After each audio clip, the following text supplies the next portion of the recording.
सदाशिवसमारम्भां शङ्कराचार्यमध्यमाम् अस्मदाचार्यपर्यन्तां वन्दे गुरुपरम्परां वन्दे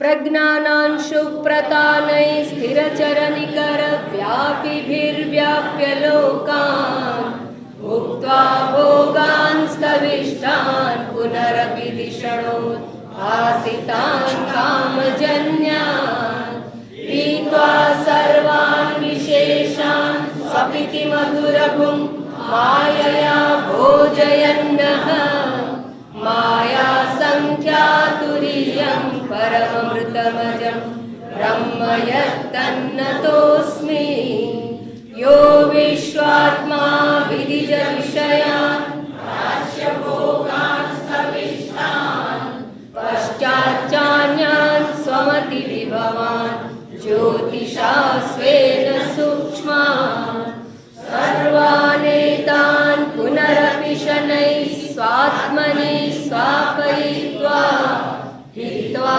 सर्वान् विशेषान् विगतगुणगण पार्थ्वसौ नस्तुरीयः। ગઈકાલે આપણે જોઈ ગયા એનું થોડું પુનરાવર્તન કરી લઈએ. એવું કહેવામાં આવ્યું શાસ્ત્ર પ્રયોજન વાળું છે, મોક્ષ પ્રયોજન વાળું છે.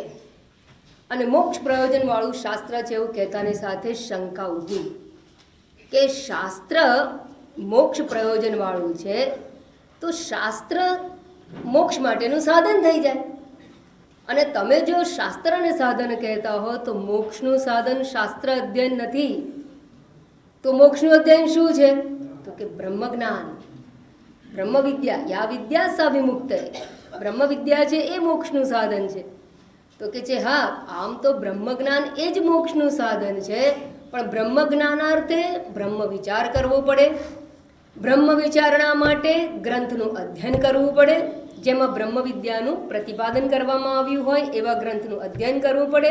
અને એ અધ્યયન માટે ગુરુ ઉપસક્તિ એટલે ગુરુ ઉપદેશપૂર્વક શ્રુતિનું અધ્યયન કરવું જોઈએ. અને આમ ગ્રંથનો વિષય સાથે સંબંધ હોવાને કારણે પારંપર્યાએ ગ્રંથ મોક્ષનું સાધન બને છે. પારંપર્યાએ આ ગ્રંથ મોક્ષનું સાધન છે અને માટે ગ્રંથારંભ કરવો જોઈએ. આમ ગ્રંથનો વિષય જણાવી દીધો, ગ્રંથનું પ્રયોજન જણાવી દીધું. હવે જ્યારે આવું કહેવામાં આવ્યું કે પ્રયોજનવાળું આ શાસ્ત્ર છે, તો પ્રયોજન શું છે? તો કે બ્રહ્મ જ્ઞાનથી મોક્ષની સિદ્ધિ થાય છે. अब બ્રહ્મ જ્ઞાનથી જો મોક્ષની સિદ્ધિ કહો છો, મોક્ષ એ પ્રયોજન છે, તો બ્રહ્મ જ્ઞાન સાધન થયું અને મોક્ષ સાધ્ય થયો. બરાબર? તો સાધનથી પ્રાપ્ત એવો મોક્ષ અનિત્ય થઈ જશે. સાધ્યત્વાદ અનિત્યમ, સાધ્ય હોવાથી અનિત્ય થઈ જશે. તમે કહો કે ના મોક્ષ નિત્ય છે, તો નિત્ય હોય તો પ્રાપ્તિનો પ્રશ્ન રહેતો નથી.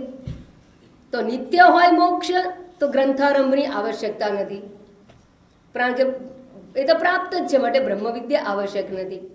તમે એમ કહો છો કે ના બ્રહ્મ જ્ઞાનથી મોક્ષ થાય છે, અને બ્રહ્મ જ્ઞાન જો સાધન છે તો સાધન દ્વારા પ્રાપ્ત જે સાધ્ય છે એ અનિત્ય થશે. અને એવા અનિત્ય સાધ્યની પ્રાપ્તિ એ ખરેખર મોક્ષની પ્રાપ્તિ થતી જ નથી. અનિત્યત્વ એ જ મોટું બંધન છે. આમ બંને પ્રકારે પૂર્વ પક્ષીએ ભરડો લીધો. એના ઉત્તરમાં એવું કહેવું પડે કે મોક્ષનું સાધન બ્રહ્મ જ્ઞાન છે પણ ખરું, અને છતાં મોક્ષ નિત્ય છે. બંને કહેવું પડે. સાધનની પણ જરૂર છે અને મોક્ષનું નિત્યત્વ પણ સિદ્ધ કરવું પડે. તો કે આ કઈ રીતે થશે? તો કે છે જેવી રીતે રોગીને રોગ થાય તો રોગનું નિવારણ કરવાથી શું પ્રાપ્ત થાય છે? સ્વસ્થતા પ્રાપ્ત. પણ સ્વસ્થતા તો પહેલા હતી, સ્વસ્થતા તો હતી, ખાલી પ્રતિબંધ આવી ગયો. વાયરલ ઇન્ફેક્શન, તો વાયરસ છે શું તો પ્રતિબંધ થયો. એ પ્રતિબંધને કારણે જે મૂળભૂત સ્વસ્થતા છે એ અવરોધાઈ ગઈ, એની અભિવ્યક્તિ થતી નથી. એ અવરોધાઈ ગઈ છે. બસ એવી રીતે હવે સ્વસ્થતા તો નિત્ય છે, એ તો અકબંધ છે, પણ એની અભિવ્યક્તિ અવરોધાઈ ગઈ. એમાં જે પ્રતિબંધ છે એ વાયરસ છે. તો ઉપચાર જે કરીએ છીએ દવા વગેરેનો, એ ઉપચાર શું થાય છે? ઉપચારથી શું થાય છે? તો કહે છે કે એ પ્રતિબંધની નિવૃત્તિ થાય છે. બસ એ જ પ્રમાણે હું તો નિત્ય મુક્ત આત્મા જ છું, પરિપૂર્ણ આનંદ સ્વરૂપ જ છું. મારી નિત્ય મુક્તિને કોઈ આંચ આવતી જ નથી, પરંતુ વર્તમાનની અંદર એ મારી મુક્તિ અવરોધાઈ ગઈ છે, અભિવ્યક્ત થતી નથી. અને અભિવ્યક્ત ન થવામાં કારણ શું છે? તો કે દ્વૈત જગત સાથેનો સંબંધ, એનો સંબંધ થવાથી. અને એટલે જ મેં તમને અગ્નિ અને ગોળાનો દ્રષ્ટાંત આપ્યો. તો કે કયું દ્વૈત? તો કે અહંકારાદિ જે દ્વૈત છે એની સાથે સંબંધ થવાથી હું આનંદ સ્વરૂપ પરિપૂર્ણ નિત્ય હોવા છતાં એ નિત્ય મુક્તિ, નિત્ય આનંદ, પરિપૂર્ણ આનંદ રૂપ જે હું છું એ અભિવ્યક્ત થતો નથી. તો હવે શું કરવું પડે? તો કે પ્રતિબંધની નિવૃત્તિ. અને પ્રતિબંધની નિવૃત્તિ કરવા માટે સાધનની આવશ્યકતા છે. એટલે જે વારંવાર સ્વામીજી કહેતા હતા કે તમે જ્ઞાન લેવા આવ્યો છો, એ તો મળેલું જ છે, એ તો મળવાનું જ નથી. વાત તો સાચી છે. સતચિત આનંદ આત્મા જ્ઞાન સ્વરૂપ છે, જ્ઞાન મળવાનું નથી. તો થાય છે શું? પ્રતિબંધની નિવૃત્તિ. તો પ્રતિબંધની નિવૃત્તિ કરવા માટે સાધનની પણ આવશ્યકતા છે, એટલે સાધન પણ ઉપયોગી છે. અને છતાં નિત્ય મુક્તિ રૂપી જે મારું મોક્ષ, નિત્ય મોક્ષ છે, એ મુક્તિ પણ અવરોધાતી નથી. આમ બંને જે હેતુ હતા એ બંને હેતુ સિદ્ધ થઈ જાય છે. સારું, હવે પ્રતિબંધ શું છે? તો કે છે અહંકારાદિ સાથેનો સંબંધ. અહંકારાદિને શું કહેવાય? તો એને દ્વૈત પ્રપંચ કહેવામાં આવે છે. તો દ્વૈત પ્રપંચ સાથેના સંબંધને કારણે મુક્તિ જાણે કે પ્રતિબદ્ધ થઈ ગઈ છે, અર્થાત અવરોધાઈ ગઈ છે, પ્રતિબંધ છે એનો. માટે એનું નિવારણ કરવું જોઈએ. અને એ નિવારણ કરવા માટે શું જોઈએ? તો કે દ્વૈત પ્રપંચથી જો મારી મુક્તિ અવરોધાતી હોય અને દ્વૈત પ્રપંચ જો પ્રતિબંધ રૂપે રહેલો હોય તો પ્રયોજન તો શું કરવું જોઈએ? તો કે દ્વૈતનું નિવારણ. અને દ્વૈતનું નિવારણ કેવી રીતે થશે? અદ્વૈત ભાવથી, અદ્વૈત જ્ઞાનથી. તો દ્વૈત પ્રપંચનું નિવારણ અદ્વૈત જ્ઞાનથી થવાથી પુનઃ જે મારી સ્વસ્થતા અર્થાત મુક્તિ છે એ મને ઉપલબ્ધ થાય છે, અર્થાત અભિવ્યક્ત થાય છે. ઉપલબ્ધિ કેવી છે? આ પ્રાપ્તસ્ય પ્રાપ્તિરૂપ ઉપલબ્ધિ થાય છે. આમ અદ્વૈત જ્ઞાનની પ્રાપ્તિ અને અદ્વૈત જ્ઞાને દ્વૈત પ્રપંચ નિવૃત્તિ એ જ પ્રયોજન છે. આમ અહીંયા પ્રયોજનની સિદ્ધિ કરી દેવામાં આવી. જ્યારે પ્રયોજનની સિદ્ધિ કરી દેવામાં આવી ત્યારે શંકા જાગી. શું શંકા જાગી? એ કહે છે નનુ, તમે જે અહંકાર વગેરેની વાતો કરો છો ને, દ્વૈતસ્ય અહંકારાદિ આત્મનઃ વસ્તુત્વાદ. વસ્તુત્વાદ એટલે વ્યવહારિક છે, એની વ્યવહારિક સત્તા છે, વ્યવહારિક વસ્તુ છે. અહંકારથી માંડીને દેહ વગેરે બધું જ. અને અહંકાર એને શું કહેવાય ખબર છે? બીજા શબ્દોમાં સૂક્ષ્મ શરીર. સૂક્ષ્મ શરીર અંતર્ગત છે. મન, બુદ્ધિ, ચિત્ત અને અહંકાર. સૂક્ષ્મ શરીર, પછી સ્થૂળ શરીર વગેરે, આ બધું દ્વૈત છે. અને આ બધું જે દ્વૈત છે એ તો વ્યવહારિક છે. અને વ્યવહારિક હોવાને કારણે એનું નિવારણ વિદ્યાથી ના થાય. વ્યવહારિક વસ્તુનું નિવારણ વિદ્યાથી કેવી રીતે થાય? અહીંયા ધારો કે આગ લાગી હોય અને ખાલી જ્ઞાન લઈ લે. કયું જ્ઞાન લઈએ? તો કે પાણીથી આગ ઓલવાય છે. એનાથી આગ ઓલવાઈ જાય? આગ ના ઓલવાય. એના માટે પાણી લઈને નાખવું પડે, એક્સટિંગ્વિશર લાવવું પડે, કાં તો CO2 છોડવો પડે, કાર્બન ડાયોક્સાઇડ, અથવા ધૂળ નાખવી પડે. કોઈ ઉપાય આપણે ક્રિયા દ્વારા ઉપાય કરવો પડે. આગ લાગી હોય ને કે એમને ઓલવાઈ જશે? ખાલી જ્ઞાન લઈ લીધું અમને શું કે હા આગ ઓલવવાના આટલા આટલા ઉપાયો છે, તો 10-15 ઉપાયો ગણીને નિબંધ લખવાથી આગ ઓલવાઈ જાય? ના, કરવું પડે. અને એટલા માટે જ આપણા મનની અંદર ઘૂસી ગયું છે કે દુઃખ મુક્તિ માટે કંઈક કરવું પડે. હું આ કરું, તે કરું, અને હજી પણ આ સાંભળ્યા પછી પણ આપણે આપણા દુઃખનું નિવારણ માટે શું કરીએ છીએ? કોઈ ઉપાય વિચારીએ છીએ, અને કયો ઉપાય વિચારીએ છીએ? કર્મ અંતર્ગત જ વિચાર ઉપાય છે. આપણે જે ઉપાય વિચારીએ છીએ એ કોઈ કરવાની દ્રષ્ટિથી જ વિચારીએ છીએ. અને દુઃખનું કારણ પણ આપણને જગતમાં જ દેખાય છે, અને એનો ઉકેલ પણ જગતમાં જ દેખાય છે. સામાન્ય રીતે આપણે એટલા બધા અંદર રૂઢિગ્રસ્ત મન છે આપણું, કે જે મને મુશ્કેલી છે એ મુશ્કેલીનું કારણ બાહ્ય જગત છે, અને જેને હું મુશ્કેલીનું કારણ જાણું એનું નિવારણ કરવા લાગી પડું છું.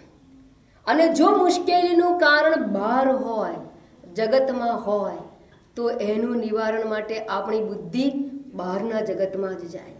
ઘરમાં તકલીફ છે, ચલો આશ્રમમાં જઈને બેસી. પછી આશ્રમમાં જઈને ખબર પડી કે આપણું ઘર સારું, અહીંયા તો મોટો પ્રપંચ છે. નાની જગ્યાએ નાનો પ્રપંચ હોય, મોટી જગ્યાએ મોટો પ્રપંચ હોય, તો શું કામ આશ્રમમાં જવાનું? વૈરાગ્ય વધે.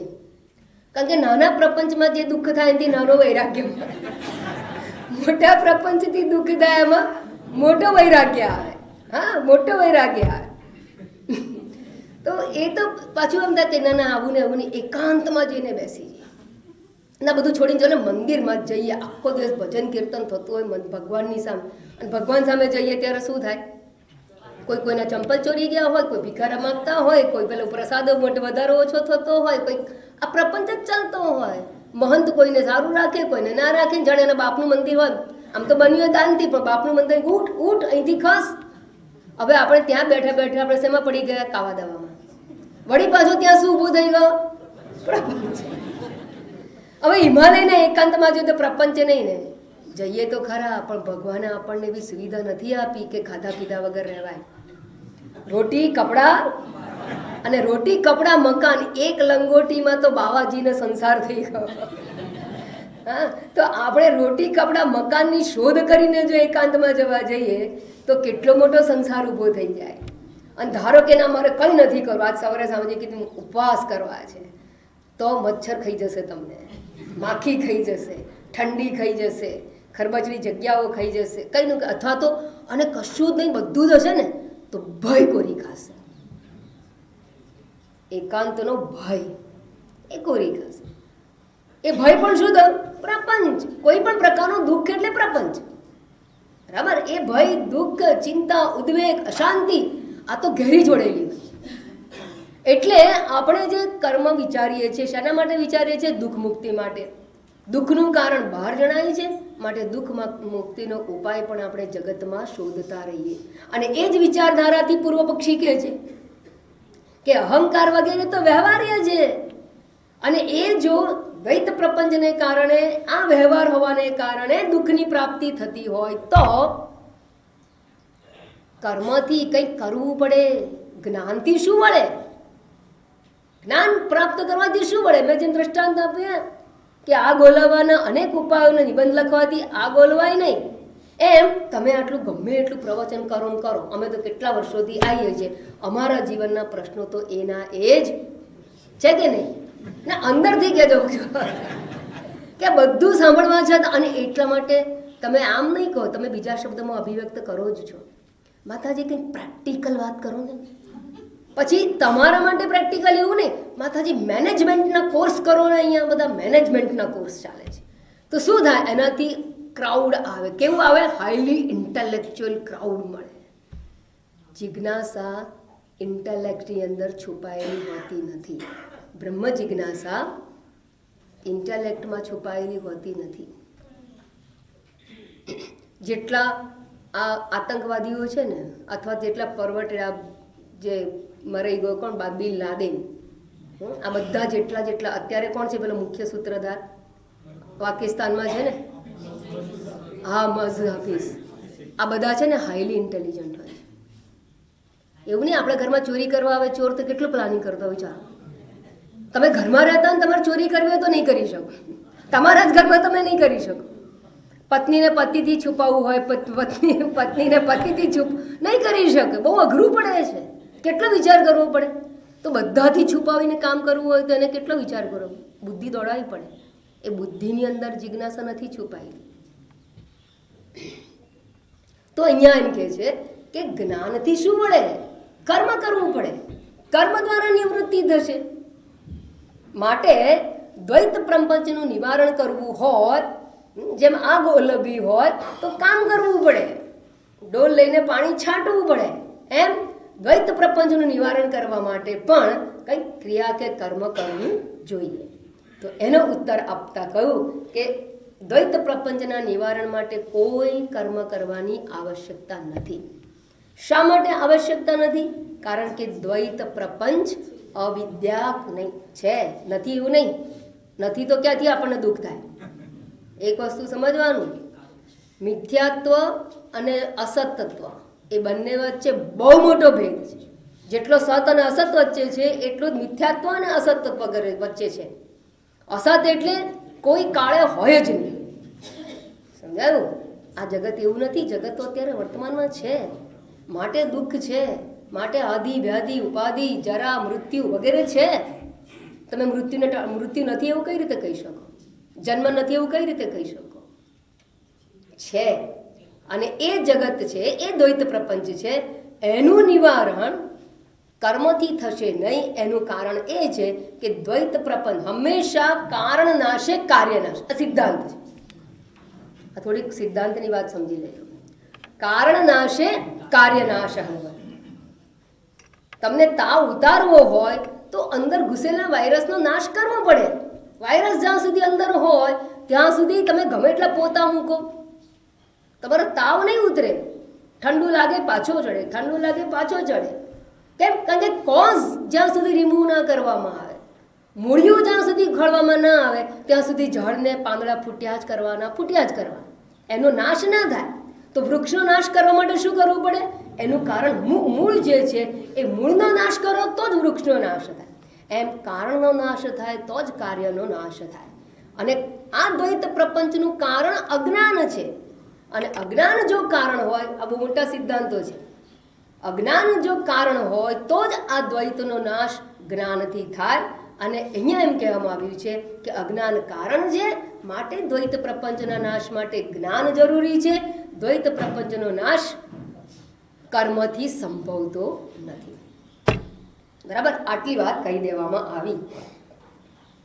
અને અદ્વૈત જ્ઞાનથી એનો નાશ હોવાને કારણે આ ગ્રંથ અદ્વૈત જ્ઞાન પ્રતિપાદન કરનારું હોવાથી આ ગ્રંથમાં પ્રવેશ કરવો જોઈએ. અત્યારે તો ચર્ચા એ જ ચાલે છે કે આપણે આ ભણવું કે નહીં. સમજાયું? હા, માંડુક્ય ને ભણવું કે નહીં એની જ ચર્ચા કરે છે. પહેલાની ઉપયોગિતા, એનું મહત્વ, એનું સ્થાન આપણા જીવનમાં એ સમજાવે છે. પછી આપણે એમાં પ્રવેશ કરવાનો છે. તો કહે છે કારણ નિવૃત્તિથી કાર્ય નિવૃત્તિ, અને કાર્યની નિવૃત્તિ એટલે કે દ્વૈત પ્રપંચની નિવૃત્તિ માટેનું કારણ છે અજ્ઞાન, અને અજ્ઞાન નિવૃત્તિ એટલે કે અદ્વૈત જ્ઞાનથી અજ્ઞાનની નિવૃત્તિ સંભવે છે. માટે આત્મવિદ્યાની પ્રાપ્તિ માટે ગ્રંથારંભ કરવો યોગ્ય છે. સારું, તો પ્રશ્ન જાગે છે, અજ્ઞાનથી ઉત્પન્ન થયું એવું કઈ રીતે કહેવાય? આખો દ્વૈત પ્રપંચ, આ ઠોસ જગત, આ ગ્રહો નક્ષત્રો, આ રોકેટ મોકલીને કેટલી મહેનત કરે સાયન્ટિસ્ટો, અને આ આખું જગત તમે કહો છો કે અજ્ઞાનનું કાર્ય છે. અને અજ્ઞાનનું કાર્ય છે એવું કહેવું એટલે કેટલો મોટો વિસ્ફોટ છે. આ વિસ્ફોટક વાક્ય છે. અજ્ઞાનનું કાર્ય એટલે અજ્ઞાનમાંથી જન્મેલું, અજ્ઞાન એનો બાપ, અને એમાંથી જન્મેલું આ જગત છે. તો અજ્ઞાનમાંથી આવડું મોટું જગત જન્મે. આ એક પૃથ્વી નહીં, અનેક ગ્રહો નક્ષત્રો તારા, દેશ કાળ, માત્ર એટલું જ ને આખું આકાશ, દેશ કાળ, અને દેશ કાળની અંદર જે કંઈ છે બધું જ સમગ્ર સૃષ્ટિ એ અજ્ઞાનમાંથી ઉત્પન્ન થઈ છે. એવું જે તમે કહો છો અજ્ઞાન પ્રભમન સર્વ, એ તો કહી તો દીધું, પણ સ્વીકારીએ કેવી રીતે એને? એવું કઈ રીતે માની લેવાય કે આ આખા ઠોસ જગત છે એ અજ્ઞાનનું કાર્ય છે? અને અજ્ઞાનનું કાર્ય એટલે કેવું કહેવાય? અજ્ઞાનમાંથી જન્મે એને ભ્રાંતિ કહેવાય. અજ્ઞાન કોને જન્મ આવે? અજ્ઞાન કોની પ્રસૂતિ કરે? ભ્રાંતિની. ભ્રાંતિ જ જન્મે. જે સત્ય વસ્તુની ખબર ના હોય એને અજ્ઞાન કહેવાય. વસ્તુનું અજ્ઞાન છે, શું છે એ નથી ખબર, એને અજ્ઞાન કહેવાય. અને એ અજ્ઞાન જેથી જે કંઈ જન્મે એ ભ્રાંતિ જ જન્મે. ભ્રાંતિ સિવાય બીજું કંઈ ના જન્મે. જેમ કે છીપલીનું અજ્ઞાન હતું, માટે કોનો જન્મ થાય છે? ચાંદીનો. દોરીનું અજ્ઞાન છે, માટે કોનો જન્મ થાય છે? માત્ર સાપ નહીં, ભૂછિદ્ર. કોઈ ભૂછિદ્ર કહો, કોઈ હર કહે છે, કોઈ પાણીનો રેલો કહે છે, અનેક. પણ બધું કહેવાય, બધું શું કહેવાય?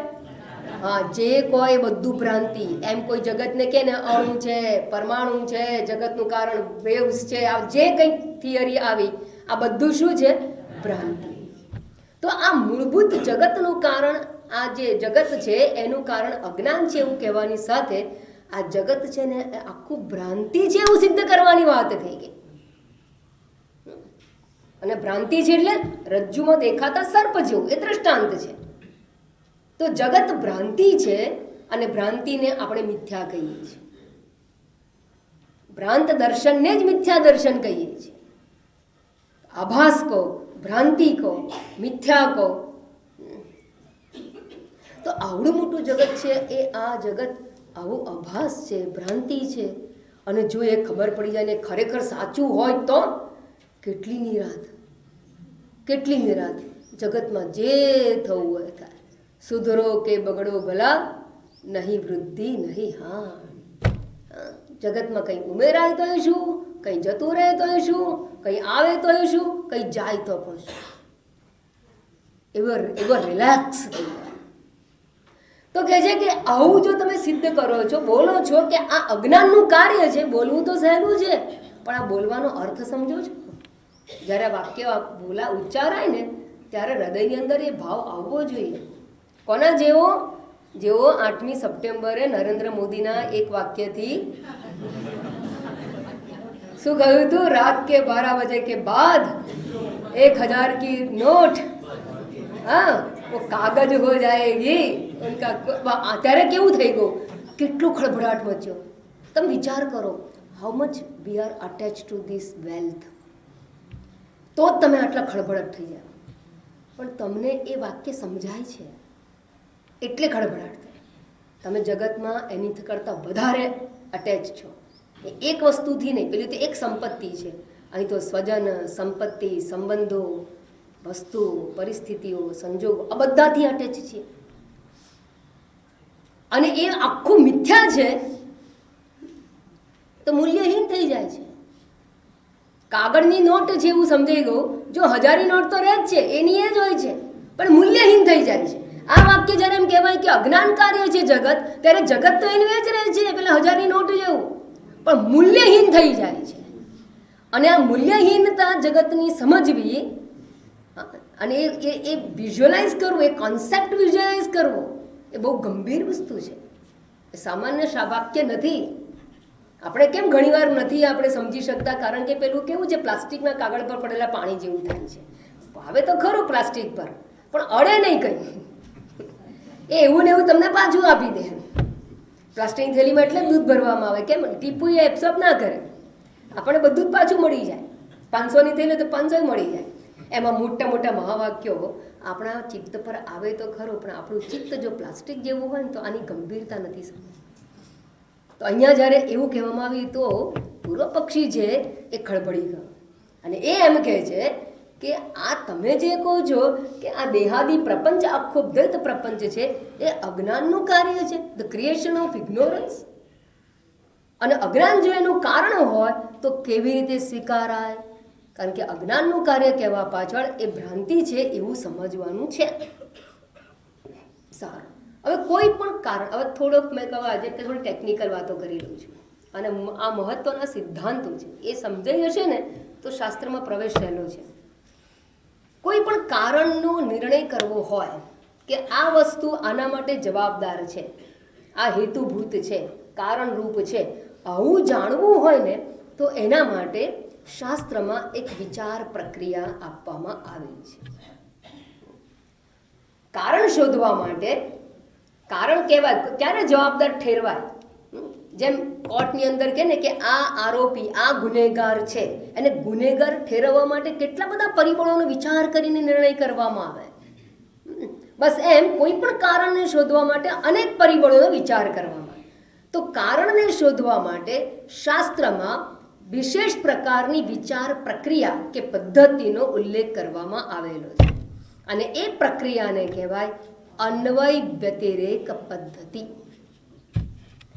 એ પ્રક્રિયાનું નામ છે અન્વય વ્યતિરેક પદ્ધતિ. તમે શબ્દ તો સાંભળ્યા છે, પણ શેના માટે છે એ જરા કોક વાર ટ્યુબલાઇટ થાય, કોક વાર સમજી લીધું હોય તો રિપીટેશન થાય. સારું, અન્વય વ્યતિરેક પદ્ધતિથી કેવી રીતે નક્કી થાય કે કારણ છે? તો કે છે જો એવું છે કે માથું દુખે છે, આપણે ડૉક્ટર પાસે ગયા, ડૉક્ટર આપણને બહુ માથું મારું બહુ દુખે, ડૉક્ટરે તમને દવા તો આપી છે, પણ કઈ દવા આપે? એલોપેથીમાં તો સબ દુખો કી એક દવા, માથું દુખે મેટાઝિન લો. પણ તમે આયુર્વેદમાં જાઓ ને તો 50 પ્રશ્ન કરશે, શેના લીધે દુખ્યું, તમે કાલે શું ખાધું હતું, પહેલાં એવું પૂછશે કે કંઈક એવું ખાધું કે જેના લીધે ગેસ એસિડિટી થઈ અને એસિડિટીથી માથું દુખે છે. અને જો એસિડિટીથી માથું દુખતું હોય મેટાસિન લો તો ઓર એસિડિટી વધે. એટલે હું કહું છું કે એલોપેથીમાં લિમિટેશન્સ છે. આયુર્વેદ પૂછશે કે શેનાથી, તો હવે તમે પહેલાં કહો કે તમે ખાધું તું શું, તો કે ના ડૉક્ટર સાહેબ મેં તો સાંજે કંઈ નહીં, એક ભાખરીને દૂધ, મેં જો કંઈ ખાધું જ નથી, મેં એક ભાખરી જ લીધી હતી. સારું, કંઈ વાંધો નહીં, તો તમે બહાર કંઈ ખાધું તું સવાર? તો કે ના મેં તો બહારે નથી ખાધું. સારું, પછી આમ આપણે છાતી પર આમ પેલું મૂકશે સ્ટેથોસ્કોપ, શેના માટે? અંદર કફ ભરાયો છે કે નહીં જોવા માટે, બ્રિધિંગ નોર્મલ છે કે નહીં એ જોવા માટે, કે ભાઈ ખખડે છે અંદર કંઈ, એવું જોવા ને, એવું જોવા ને ડૉક્ટર શુક્લ? હા, એવું જોવામાં આવે. કારણ કે કફ ભરાયો હોય, શરદી થઈ હોય તોય માથું દુખે ઘણી. તો એનું કારણ શરદી છે કે નહીં? શરદી is also one of the, કારણ કે 1000 કોઝ છે માથું દુખવાના, એટલે પહેલાં એ જુએ. તો કે ના ભાઈ શરદી તો નથી બિલકુલ, તોય માથું દુખ્યું, ખાધું નથી. અચ્છા, તો કે પણ આટલું બધું માથું દુખવાનું કારણ શું હોઈ શકે? સારું, તમે કાલે કેટલા કલાક, તમારી ઊંઘ બરાબર, પેલું પૂછશે પેટ સાફ આવ્યું હતું, ઊંઘ બરાબર. હવે તમે જો પ્રશ્ન, કોમન પ્રશ્ન આવા હોય છે, પહેલાં પેટ સાફનું પૂછે એટલે એસિડિટી રૂલ આઉટ કરે, પછી કેટલા કલાક ઊંઘ્યા હતા? હા, તો કે ના કાલે તો ઊંઘ જ નથી આવી. કેમ? હું તો વિચારોમાં ને ચિંતામાં. હા, હવે પકડાઈ ગયું. શું પકડાઈ ગયું? હા, તો ઉજાગરો છે તો માથું દુખે છે, ઉજાગરો નથી તો માથું દુખતું નથી. એનું કારણ શું? એટલે શું અર્થ, નિશ્ચય શું થયો? માથું દુખવાનું કારણ. આ કારણ પર આવ્યા. આ કારણ શોધવાની પદ્ધતિ, અને એલોપેથીમાં કોઈ પણ સાયન્સમાં અને અનુમાન પ્રમાણે કહેવાય. અને આ અન્વય પદ્ધતિ દ્વારા બધા જ પ્રકારના રોગોનું નિદાન, મોટા ભાગના રોગોનું નિદાન કરવામાં આવે છે. ખજવાળ બહુ જ આવે છે. શેની માટે ખજવાળ આવી? કંઈ ખબર નથી શેની ખજવાળ છે. પછી 25 વસ્તુનો રૂલ આઉટ કરે. તમે શું ખાધું હતું? કે મને છે ને વચ્ચે કોકોકોર આવે છે, રોજ નથી આવતું.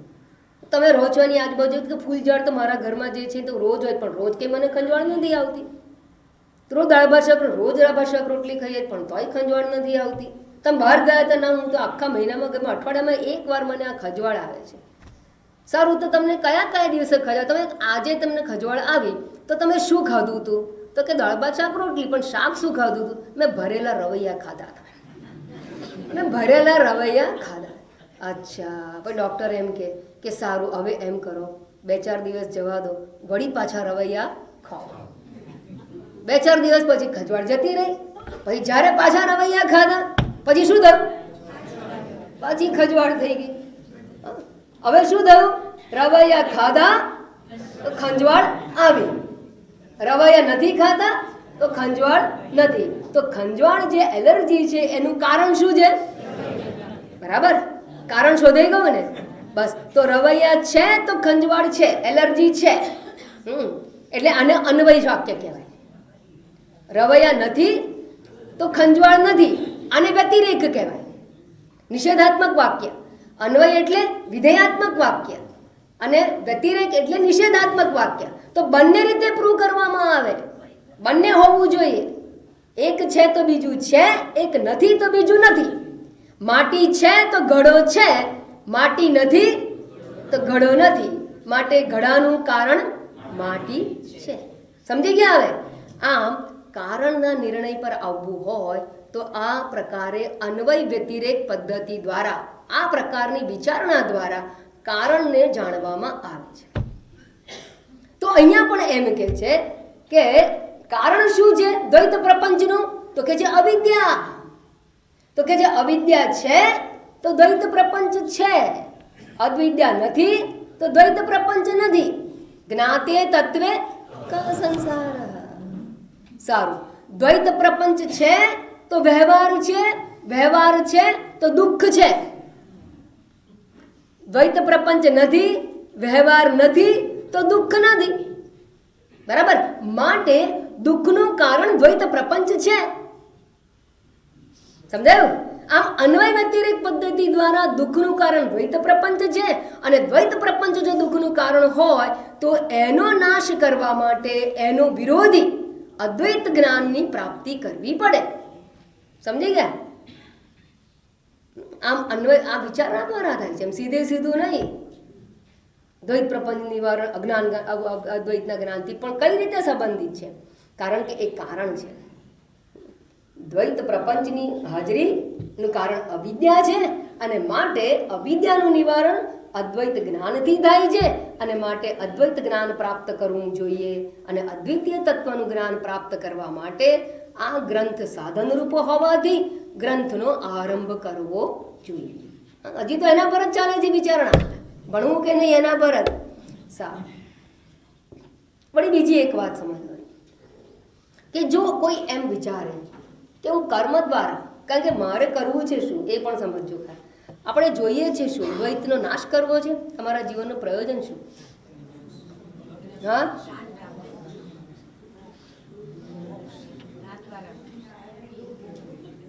બધી ખોટી વાત. જેટલા બોલો છો ને ધીમે ધીમે ધીમે ધીમે તમને ખબર જ છે કે અમે કદાચ ખોટા આવીશું, એટલે ધીરે ધીરે બોલો. પણ વાંધો નહીં, સાચું સમજી લો એ મારા માટે જરૂરી છે. તમને આવડે છે શું નથી આવડતું એની ચિંતા નથી કરતા. આપણે જીવનમાં શું પડવું છે? આપણે જીવનમાં શાંતિ, દુઃખની નિવૃત્તિ, અશાંતિની નિવૃત્તિ, ઉદ્વેગ ચિંતાની નિવૃત્તિ, એ જ મારે કરવું છે. મને કંઈ વાત ઉપનિષદોમાં રસ નથી. મને રસ છે મારા દુઃખના નિવારણમાં, મને રસ છે મારી અશાંતિ નિવારણમાં, મારી ચિંતા નિવારણમાં. માણસ એના માટે જ પ્રયત્ન કરે. પણ ચિંતા કે દુઃખ વગેરે છે એ વ્યવહારમાં છે, વ્યવહાર છે એ દ્વૈતમાં છે. અને દ્વૈત છે ત્યાં સુધી આ બધું દુઃખ વગેરે દૂર થતા નથી. હે દુઃખ સારા દ્વૈત મેં, આવું કહીએ છીએ ને આપણે. પણ દ્વૈત પ્રપંચ છે તો દુઃખ છે, દ્વૈત પ્રપંચ નથી ત્યાં પણ કહી દીધું કારણ. દ્વૈત પ્રપંચ નથી તો દુઃખ નથી. માટે દુઃખનું કારણ દ્વૈત પ્રપંચ છે. અને દ્વૈત પ્રપંચ એટલે કે વ્યવહાર્ય જગત. અને વ્યવહાર્ય એટલે શું? કર્તા કર્મની અને ત્રિપુટી, કર્તા ક્રિયા અને કર્મની ત્રિપુટી, એને જ વ્યવહાર કહેવામાં, વ્યવહાર ત્રિપુટી કહેવાય છે. જ્ઞાન જ્ઞાતા જ્ઞેય, કર્તા કર્મ ક્રિયા, દ્રષ્ટા દ્રશ્ય દ્રષ્ટિ, આ વ્યવહાર ત્રિપુટીઓ છે, એને જ વ્યવહાર કહેવામાં આવે. તો હવે વ્યવહારની અંદર આપણે દુઃખ નિવૃત્તિનો જે ઉપાય કરીએ છીએ, બરાબર, આ એક વસ્તુ સ્પષ્ટ હોવી જોઈએ કે આટલું ભણ્યા છતાં પણ વ્યવહારમાં જ આપણે દુઃખ નિવૃત્તિનો ઉપાય શોધી રહ્યા છીએ. એ મૂળભૂત કોન્સેપ્ટ ક્લિયર હોવો જોઈએ. ભલે તમે પ્રવૃત્તિ કરો, અંદરથી સમજવાનું કે કોઈ પણ પ્રકારનો વ્યવહારમાં અદલી બદલી કરીશું ને તો કંઈ સુખી થઈ જઈશું એવું નહીં. એટલે નહીં સ્વામીજી એકવાર દ્રષ્ટાંત આપ્યું તો એક માણસે 9 વાર લગ્ન કર્યા. તમે તો ઘર બદલો, નોકરી બદલો, પેલા તો શું કર્યું? પત્ની બદલી. વિદેશી વિચાર છે ને, પત્ની બદલી તોય સુખી ના થયો. કેમ? કારણ કે ઘરની ઉઠી વનમાં બેઠી ને વનમાં લાગી. એટલે આગ તો વનમાં હોય, ખાલી ઘરમાં જ લાગે, ઘેર ઘેર ચૂલા એવું નથી. બરાબર? તો હવે એ વાત સમજો કે પેલા એક વાર જયારે સુખી ક્યારે થયો? મન બદલ્યું ત્યારે.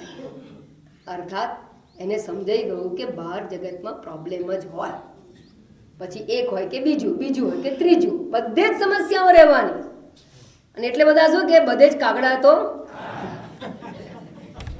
હા, કાળા કાગડા એટલે શું? ચાંચો તો માર્યા જ કરશે. જ્યાં જશો ત્યાં ચાંચો તો વાગવાની જ છે. એવું સમજતા નહીં કે જગત એવું હોય, કોઈ જગ્યા એવી સરસ હોય કે જ્યાં કાગડો જ ના હોય. ક્યાં ના હોય?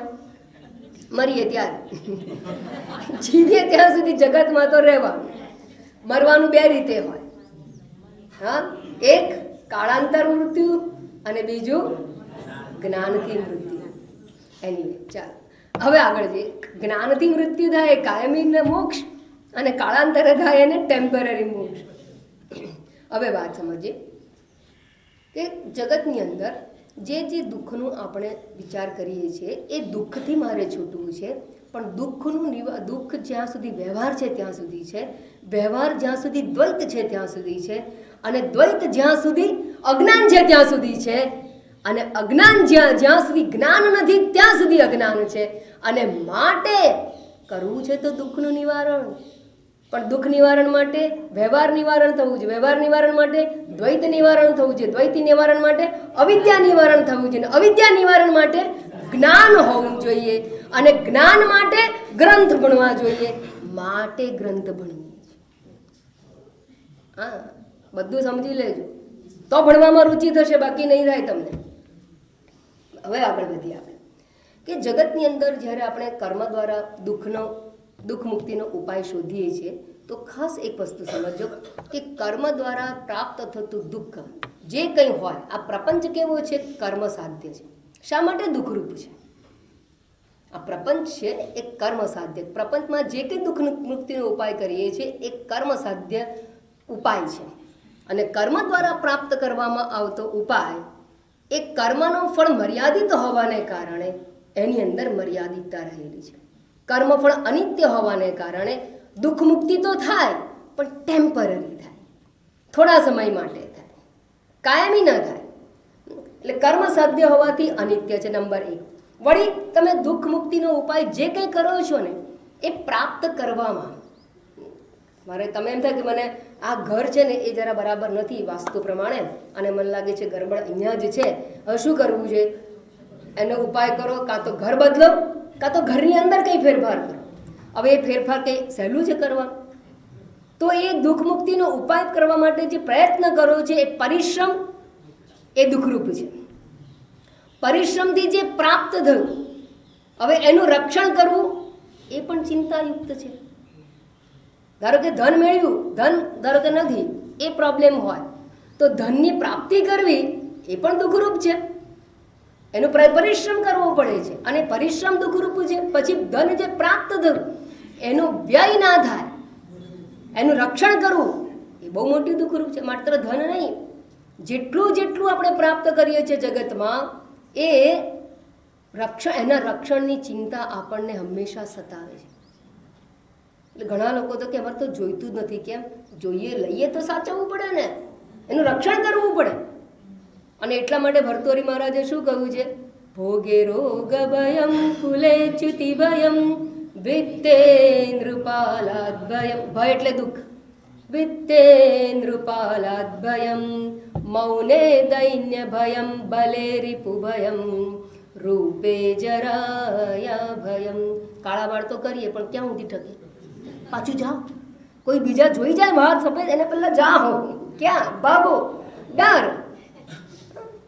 ડર રૂપે જરાયા ભયમ શાસ્ત્રે વાદ ભયમ ગુણે ખલ ભયમ કાયે કૃતાંતાદ ભયમ.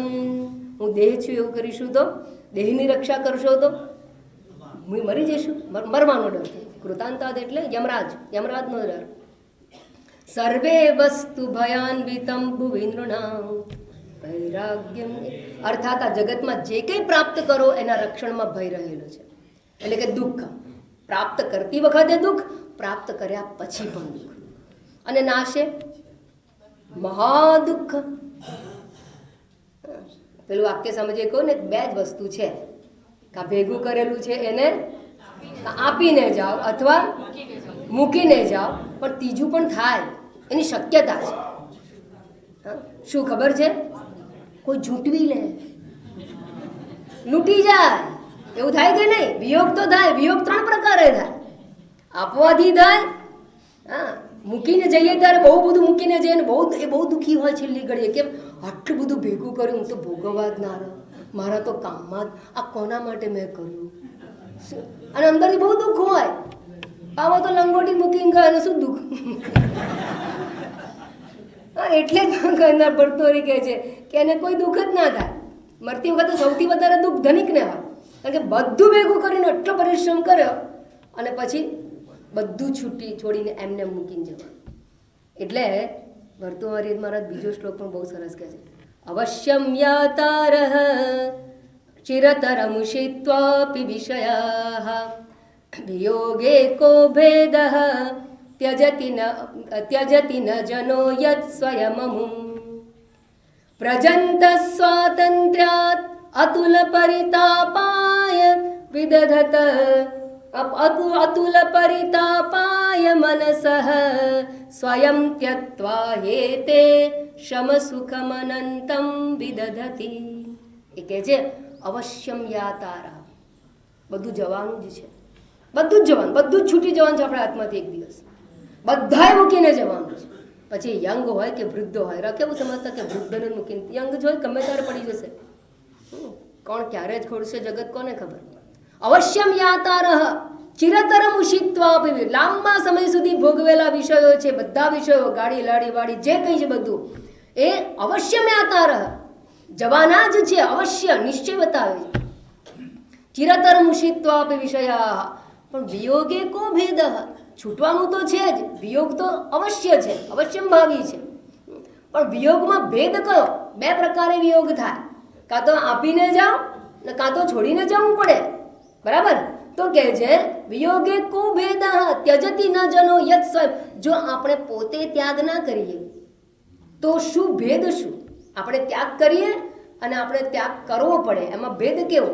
તો કે છે વ્રજંત સ્વાતંત્ર્યાત, આપણે ઊભા હોઈએ સ્ટેશન ઉપર, પેલો ભિખારી આવે, 10 રૂપિયા બેન કંઈક આપો, બેન કંઈક આપો, કહેતા હોય સાહેબ સાહેબ તમારા બાલ બચ્ચા સુખી રહે, કંઈ બિચારો બોલતો રહ્યો હોય અને આપણો ખિસ્સામાં હાથ જ ના જાય, જો અહીંથી, અને એ આમ આવે તો આપણે આમ જઈએ, આમ આવે તો આપણે આપણે આપીએ નહીં. અને જેવા ટ્રેન આવીને ચડવા ગયા ને,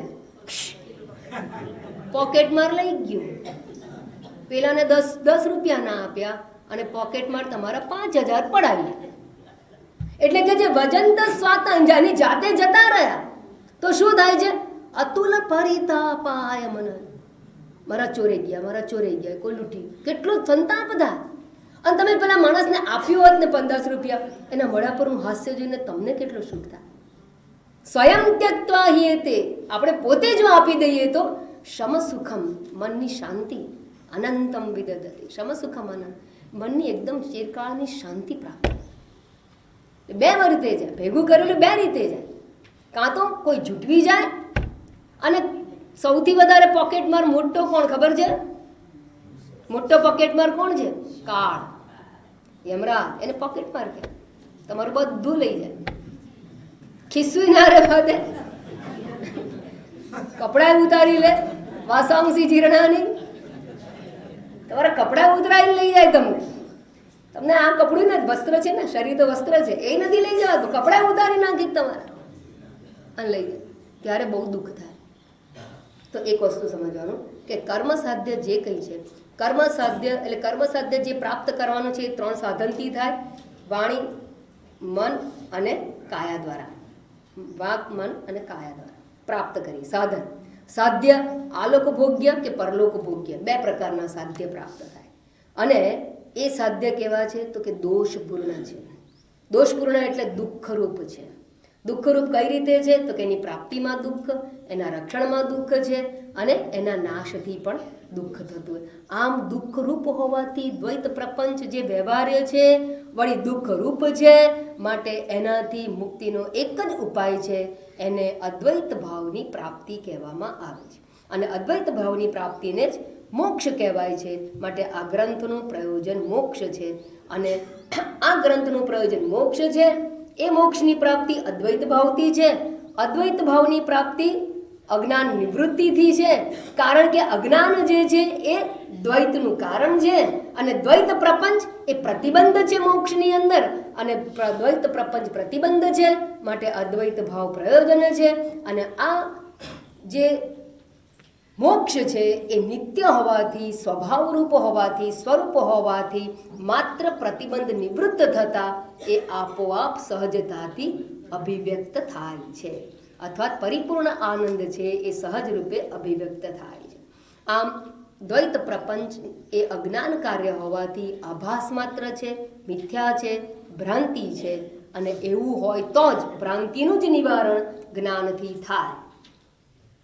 ગમે તેનું નિવારણ જ્ઞાનથી ના થાય. જેમ મેં કહું એમ કે આગ ઓલવવાનું હોય તો જ્ઞાનથી ના થાય, પણ ભ્રાંત અગ્નિ હોય તો જ્ઞાનથી નિવારણ થાય. કારણ કે ઘણાના ઘરમાં નહીં પેલા આમ પેલા કપડાં જ હોય, પણ પેલું લાઈટ એવી મૂકી હોય ને, પંખો રાખેલો અંદર, એમ લાગે કે આ અગ્નિ બળબળ એ બધું બળી જશે.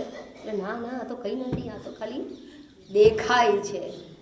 દેખાય છે એવું ક્યારે ખબર પડે? જાણીએ ત્યારે.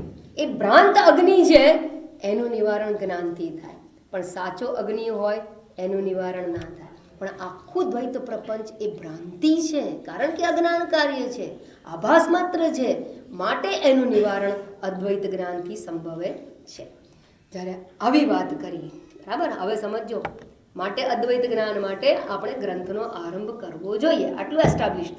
હવે એ આગળ વધે છે કે જો આપણે આ અદ્વૈત જ્ઞાન પ્રાપ્ત કરવું હોય તો અદ્વૈત જ્ઞાનથી દ્વૈત પ્રપંચનું નિવારણ થાય, કારણ કે દ્વૈતનું કારણ અજ્ઞાન છે. પણ આ દ્વૈતનું કારણ અજ્ઞાન છે એના વિશે કોઈ પ્રમાણ ખરું? કોણે કહ્યું? તમે કહો માની લઈએ. અમે તો કહીએ છીએ કે દ્વૈત છે, સત્ય છે, અને તમે કહો છો કે ના, આ મિથ્યા છે, આભાસ છે, અજ્ઞાન કાર્ય છે. આ બધા પર્યાય શબ્દો છે. અજ્ઞાન કાર્ય કહો, મિથ્યા કહો, આભાસ કહો, બરાબર, અને ભ્રાંતિ કહો, આ બધા પર્યાય શબ્દો છે. તો પેલો બીજો પૂર્વ પક્ષી કહે છે કે તમે એવું માનો છો કે આ મિથ્યા છે ને અમે માનીએ છીએ કે સત્ય છે. આમાં કોઈ પ્રમાણ ખરું? આપણામાંથી કોણ સાચું? એના માટે પ્રમાણ જોઈએ. અને એક વસ્તુ યાદ રાખજો, આજે સવારે જે મંત્ર આવ્યો હતો ને, નૈષા તર્કેણ મતિરાપનેયા. હા, તો તર્ક દ્વારા આ આત્મતત્વ એટલે સત્યત્વની સિદ્ધિ નથી થતી. એટલે કે તર્ક જે એ પ્રમાણ નથી. તર્ક દ્વારા સમજવામાં આવે શ્રુતિને, શાસ્ત્ર સમજવામાં મદદરૂપ ચોક્કસ છે, પણ તર્ક દ્વારા અંતિમ સત્યની સિદ્ધિ થતી નથી. અંતિમ સત્ય માટે કયું પ્રમાણ છે? તો કે શ્રુતિ પરમમ પ્રમાણમ, શાસ્ત્ર પ્રમાણ છે. એટલે જો કોઈ એમ કહે છે કે આ મિથ્યા છે જગત, અને એક જણ કહે છે કે હોતું હશે, આ તો ઠોસ જગત છે, આટલું તો દુઃખી કરે છે, આટલા આપણને ઊંચા નીચા કરે છે, તો જગત તો સત્ય છે. અને મોટાભાગનો સમાજ એમાં આવી જાય છે. કેમ? કારણ કે શાસ્ત્ર પરિચય નથી, વિચાર કર્યો નથી આ દિશામાં. અને વિદ્વાનો એમ કહે છે કે આ જગત મિથ્યા છે. તો બંનેમાં ખરેખર સાચું કોણ એ જાણવા માટે પ્રમાણ જોઈએ. અને પ્રમાણ છે એ તર્ક નથી, પ્રમાણ એ શાસ્ત્ર છે. શ્રુતિ એને પ્રમાણ કહેવામાં આવે. શ્રુતિ પરમમ પ્રમાણમ. ક્યાં કહ્યું? મનુસ્મૃતિમાં કહ્યું છે.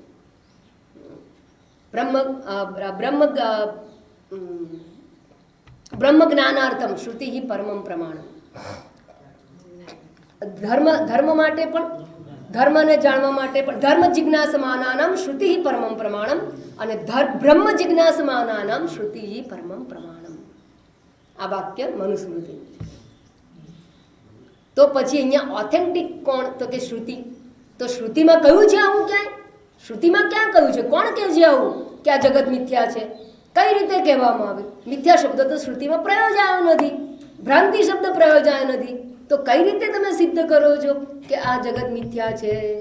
તો એના માટે હવે ભાષ્યકાર આટલી વિચારણા અંદર પડેલી છે, અને હવે કહે છે કે અમે પ્રમાણ આપીએ છીએ. ભાષ્યકાર પ્રમાણ આપતા આગળ કહે છે, જુઓ હવે.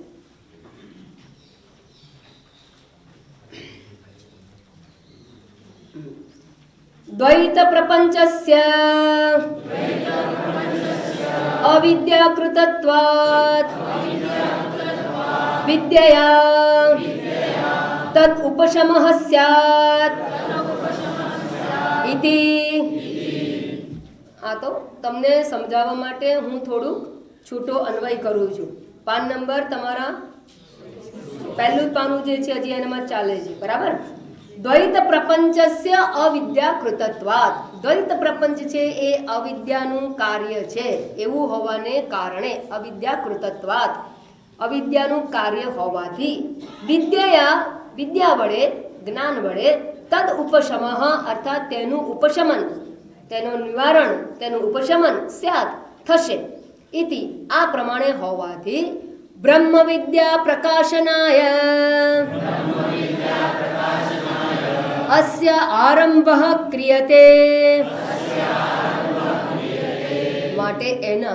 માટે બ્રહ્મ વિદ્યાથી દ્વૈત પ્રપંચનું ઉપશમન થતું હોવાને કારણે હવે બ્રહ્મ વિદ્યાનું નિરૂપણ કરવા માટે, એને જણાવવા માટે, પ્રકાશનાય અર્થાત જણાવવા માટે, નિરૂપણ કરવા માટે અસ્ય ગ્રંથસ્ય આરંભ ક્રિયતે, આ ગ્રંથનો આરંભ કરવામાં આવે છે. આટલું આપણે ગઈકાલે જોયું. હવે જે મેં કહ્યું એમ શ્રુતિ, આ વિશે શ્રુતિ કે અદ્વૈત પ્રપંચનું કારણ અજ્ઞાન છે એ વિશેની શ્રુતિ બતાવતા હવે સમજાવે છે. બૃહદારણ્યક શ્રુતિનું કોટેશન અહીંયા આપવામાં આવ્યું છે. યત્ર હિ દ્વૈતમિવ ભવતી તદિતરમ ઈતરમ પશ્યતિ. અંદર આપ્યું નથી પણ સરળ છે એટલે બોલું છું.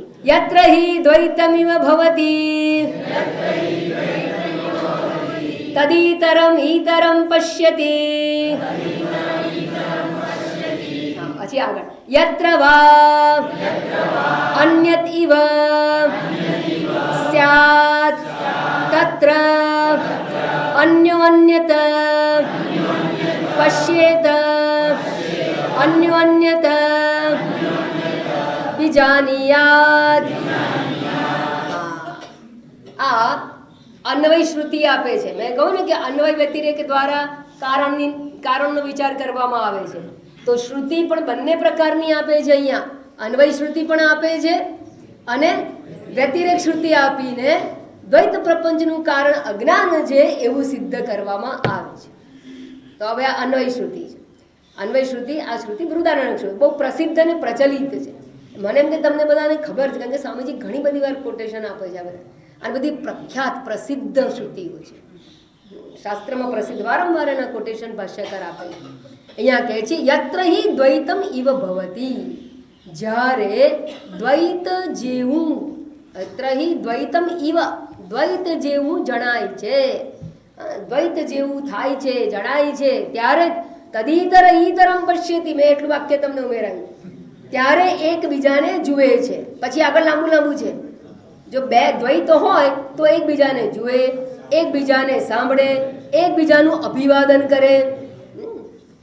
હલો, હાવ આર યુ, અભિવાદન કરે.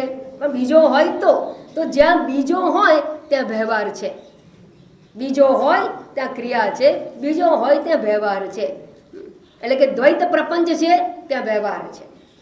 આ અન્વય શ્રુતિ છે. પછી બીજી શ્રુતિ એક સંદર્ભમાં વ્યતિરેક શ્રુતિ બીજી આપે છે. યત્ર વા અન્ય દિવસ્યાત, જ્યાં કોઈ બીજા જેવું હોય, અન્ય દિવસ્યાત તત્ર અન્યો અન્યત પશ્યેત, ત્યાં જ એકબીજાને જુએ, અન્યો અન્યત વિજાનીયાત, એકબીજાને જાણે. આમ કહીને બંને શ્રુતિ, આ અન્વય શ્રુતિ બંને પ્રકારની આપેલી છે. અહીંયા કહે છે કે શું કહે છે અહીંયા, દ્વૈતસ્ય અવિદ્યાકૃતસ્ય વિદ્યમાન દેહત્ય પ્રમાણમ અસ્તિ. દ્વૈત જે છે એ અવિદ્યા કાર્ય છે એના માટે પ્રમાણ છે અને એના માટે આ શ્રુતિ કહેવામાં આવી છે. અહીંયા ઈવ શબ્દાભ્યામ બે વાર ઈવ શબ્દ આવ્યો. જુઓ, એક પહેલી શ્રુતિમાં યત્ર હિ દ્વૈતમ ઈવ ભવતી, બરાબર, ઈવ શબ્દ.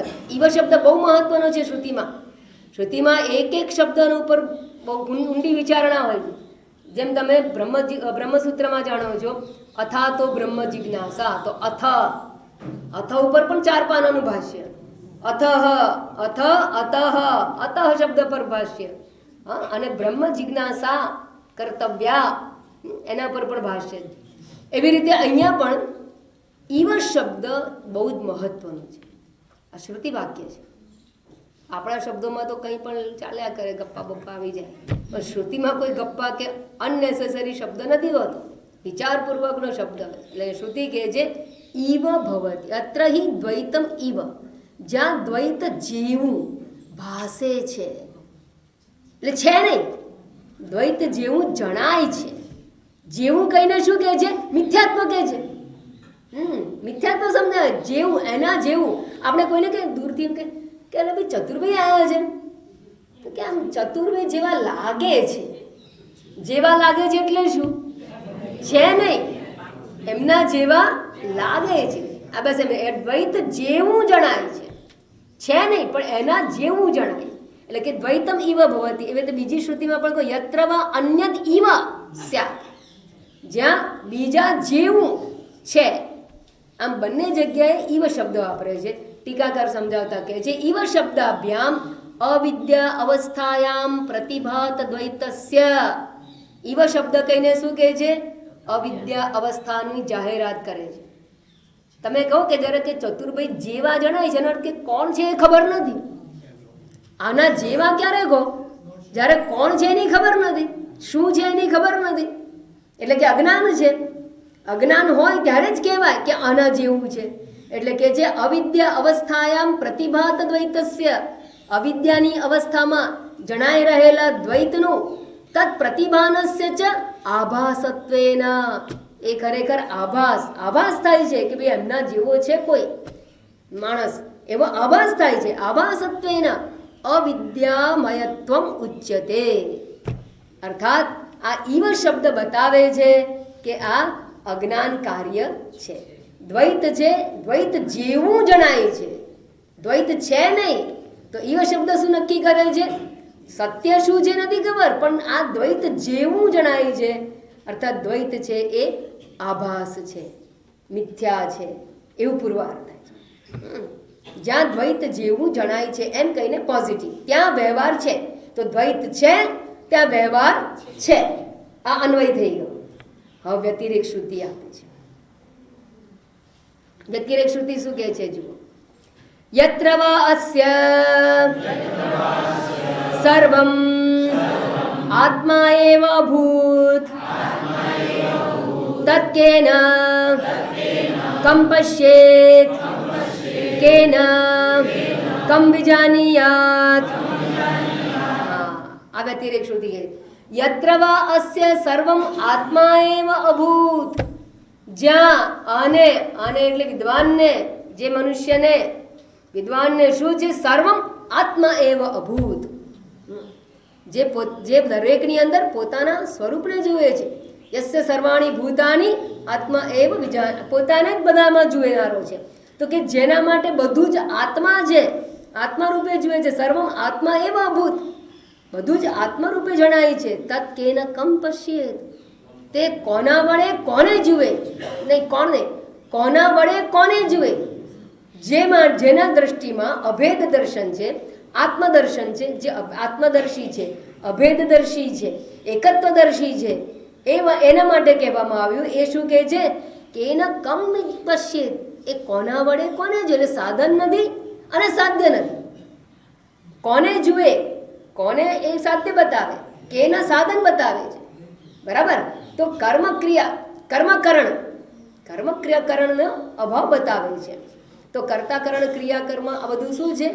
વ્યવહાર છે. એ વ્યવહારનો અભાવ બતાવે છે. પછી કહે છે કેન કમ વિજાનીયાત, કોના વડે કોને જાણે અથવા શું વ્યવહાર કરે?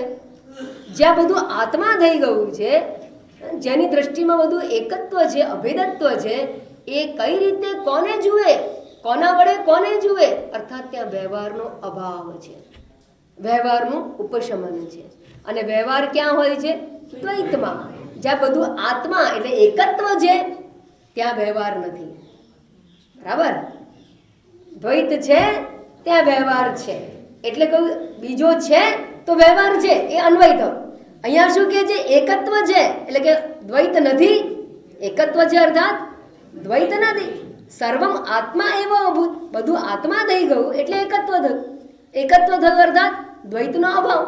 દ્વૈત નથી અને દ્વૈત નથી તો કોણ કોને જુએ, કોના વડે કોને જુએ, કોના વડે કોને જાણે? અર્થાત વ્યવહાર. અહીંયા જોવું જાણવું શબ્દ મહત્વનો નથી. વ્યવહાર, ટોટલ વ્યવહાર પ્રપંચ, વ્યવહાર ત્રિપુટીની વાત કરી.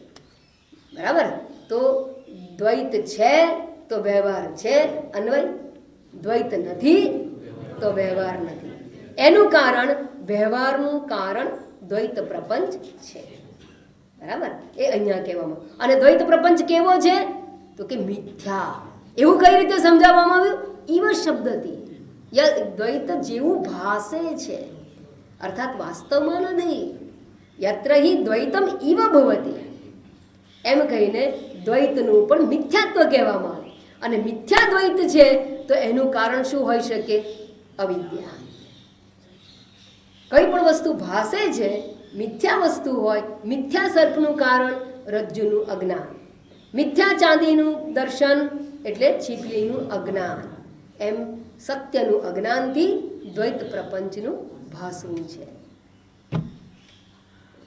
તો સત્યનું અજ્ઞાન એ કારણ છે દ્વૈત પ્રપંચના દર્શન માટે.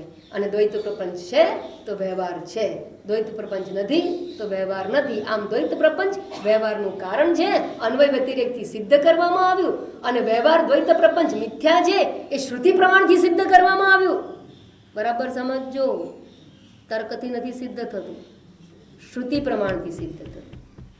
દ્વૈતમ ઈવ ભવતી, ઈવ શબ્દ શ્રુતિ શબ્દ છે. શ્રુતિ વાક્ય સત્ય દર્શાવે છે, પ્રમાણ શ્રુતિ છે, એટલે શ્રુતિ પ્રમાણથી એનું મિથ્યાત્વ કહેવામાં આવ્યું. અને મિથ્યા વસ્તુ જે મિથ્યા દર્શન છે એનું કારણ અવિદ્યા છે. અને માટે વિદ્યા દ્વારા અવિદ્યાની નિવૃત્તિથી ભાસી રહેલા દ્વૈતનું નિવારણ સંભવે છે. સમજાય છે ખરું ને ભાઈ? હા, તમને એવું લાગે તમે ભણો છો?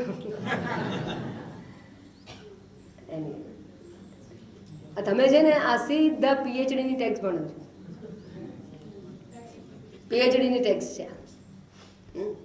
વર્ષોથી ભણો છે એટલે મને આ લેવાનું મન થયું છે. અને એવું નથી તમને નહીં ખબર હોય એટલું વારંવાર, ભલે હું ધીમે જઈશ, પણ જ્યારે બી પૂરું થશે ને જેટલું બી પૂરું થશે તમે છાતી ઠોકીને કહી શકશો કે હા મને આ મેં શ્રવણ કર્યું છે, મેં આટલું સુધી શ્રવણ કરી ચૂક્યો છે.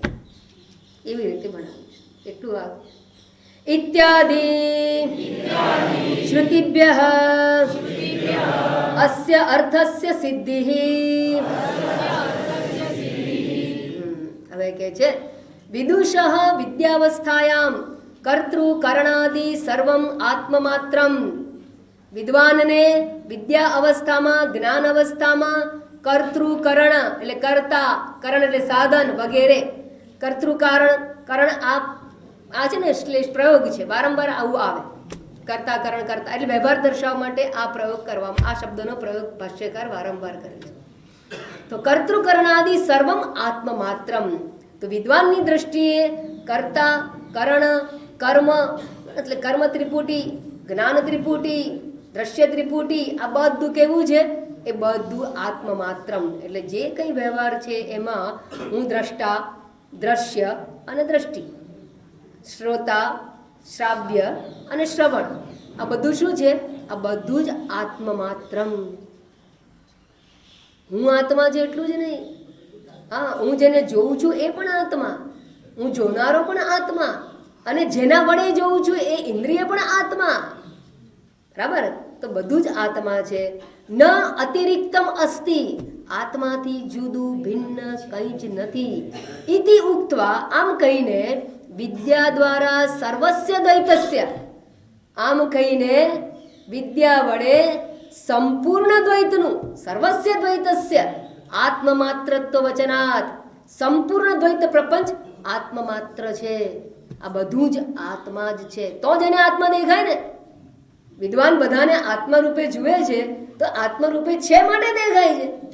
જેમ કે નાનું બાળક હોય, એને કુંભારની દુકાનમાં લઈ જઈએ તો એને હાથી, ઘોડો, સગડી, માટલું, કલાડી, નળિયું આ બધું દેખાય. અને તમે જાઓ તો વિદ્વાન છો, તમે તત્વવેત્તા છો. બરાબર? બસ એ જ પ્રમાણે આપણને કેવું દેખાય? નાના બાળક જેવું. પહાડ છે, વૃક્ષ છે, નદી છે, પર્વત છે, મારો છે, તારો છે, સ્ત્રી છે, પુરુષ છે, યુવાન છે, વૃદ્ધ છે, રોગી છે, નિરોગી છે, ભણેલો છે, અભણ છે, ધનવાન છે, આ બધું આપણને દેખાય. જ્ઞાનીને સર્વમ આત્મ એવ અભૂત દ્વૈતસ્ય માત્રત્વ વચનાત. એટલે કે દ્વૈત આમ હોવાથી આત્મમાત્રમ વિદુષઃ આત્મમાત્રમ ન અતિરિક્તમ ઇતિ ઉક્ત્વા વિદ્યા દ્વારા સર્વસ્ય દ્વૈતસ્ય આત્મમાત્રત્વ વચનાત. અને માત્ર બધું જ આત્મરૂપે રહેલું હોવાથી વિદ્યા નિમિત્તા કાર્યકારણાત્મક દ્વૈત નિવૃત્તિ, માટે દ્વૈતનું નિવારણ. એટલે નાના બાળકે જેમ ઘણું બધું જોયું, એક દ્વૈત દ્રષ્ટિ હતી એની પાસે, એનું નિવારણ ક્યારે થયું? મોટો થયો ત્યારે. કે મોટો થયો તો શું થઈ ગયું? હા, જ્ઞાની થઈ ગયો. એટલે જ્ઞાનથી એકત્વનું દર્શન કર્યું. જ્ઞાન નહોતું ત્યારે વિવિધતાનું દર્શન કર્યું. એટલે કે જે વિદ્યા નિમિત્ત કાર્યકારણાત્મક દ્વૈતની વૃત્તિ, જ્ઞાન થયું માટીનું તો જે કંઈ બધું જણાવતું હતું એ બધું માટી રૂપે જણાવવા લાગ્યું. એટલે દ્વૈત હતું એ જતું રહ્યું. બસ એમ અવિદ્યાને કારણે અજ્ઞાનમાં દ્વૈત ભાસતું હતું. વિદ્વાનને હવે જ્ઞાન થયું હોવાથી બધું જ આત્મા રૂપે જણાય છે. અર્થાત દ્વૈત પ્રપંચની નિવૃત્તિ થઈ ગઈ. એની દ્રષ્ટિમાં હવે દ્વૈત નથી રહ્યું, અદ્વૈતીય તત્વનું દર્શન કરે છે. એટલે કે છે વિદ્યા નિમિત્ત કાર્યકારણાત્મક દ્વૈત નિવૃત્તિ આત્મા એવ અભિલપ્યતે, અર્થાત એને આત્મા જ જણાય છે. તથા ચ વિદ્યાતઃ દ્વૈત નિવૃત્તિ નિર્દેશાત, તે જ પ્રમાણે વિદ્યા દ્વારા દ્વૈતની નિવૃત્તિનો નિર્દેશ કરાયેલો હોવાથી તસ્ય અવિદ્યાત્મત્વ અવદ્યોત્યતે, માટે આમ હોવાથી નિષ્કર્ષ કે છે હવે આમ હોવાથી તથા ચ આમ હોવાથી વિદ્યાતઃ દ્વૈત નિવૃત્તિ, જ્ઞાન દ્વારા દ્વૈતનું નિવારણ દર્શાવેલું હોવાથી દ્વૈત નિવૃત્તિ નિર્દેશાત તસ્ય અવિદ્યાત્વત્મ, અર્થાત આ દ્વૈતનું અવિદ્યામયત્વમ, અજ્ઞાન કાર્ય હોવાપણું કહેવામાં આવેલું છે.